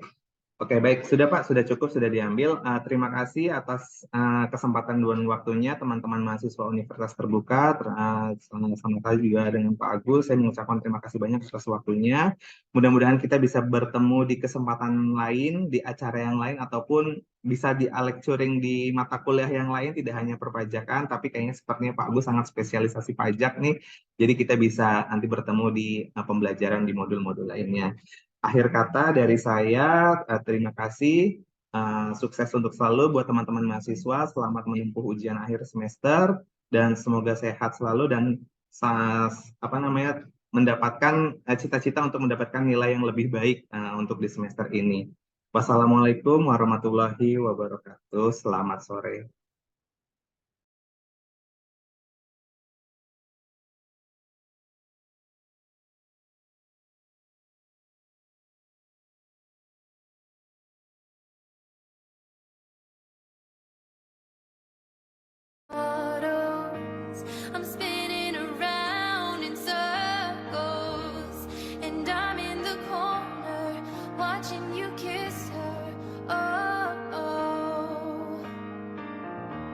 I'm not